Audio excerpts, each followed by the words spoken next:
À la croisée de deux continents et avec son slogan « Bridge Together », un pont vers l'harmonie, Istanbul espère organiser les Jeux Olympiques de 2020.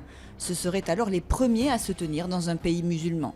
Pour la Turquie tout entière, les enjeux politiques et économiques dépassent les enjeux sportifs. C'est le ticket d'entrée dans le club des grands pays modernes. Istanbul reçoit le soutien de tout le gouvernement. La République de Turquie, avec tous ses moyens administratifs et financiers, sera jusqu'au bout derrière la candidature d'Istanbul. Avec plus de 15 millions d'habitants et des embouteillages monstres, la métropole turque a promis de faire de gros efforts pour limiter les bouchons, le point faible de sa candidature. D'autant qu'elle multiplie les risques en dispersant les sites de compétition en 4 zones de part et d'autre du Bosphore. Conséquence, de nouvelles lignes de métro, un 3e pont sur le Bosphore sont déjà en construction, un 3e aéroport en projet et une facture de plus de 16 milliards d'euros, la plus élevée des 3 villes candidates. Pas forcément de quoi convaincre les Stambouliotes pour l'instant.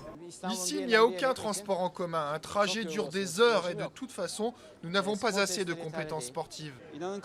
Pour tout dire, je suis un peu indécis. Je ne sais pas si nous pouvons réussir à organiser un tel événement, alors que notre pays rencontre autant de problèmes. Allons-nous réussir à gérer les Jeux Olympiques? C'est tout ce que je souhaite, car ce serait une bonne chose pour le pays et son image. Mais il faut réformer quelques petites choses avant cela. Après 4 tentatives infructueuses, Istanbul avait toutes ses chances pour 2020. Une économie encore florissante, une expérience acquise en événements sportifs, mais les manifestations antigouvernementales de Taksim de juin dernier et la manière dont le Premier ministre Erdogan a réprimé cette contestation ont quelque peu terni l'image d'Istanbul. Un échec serait vécu comme un affront diplomatique. Ce serait ressenti de façon assez consensuelle, comme une humiliation de plus.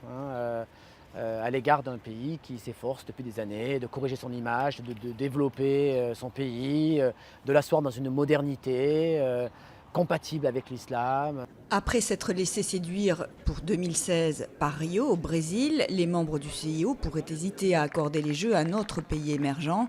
Réponse le 7 septembre depuis Buenos Aires.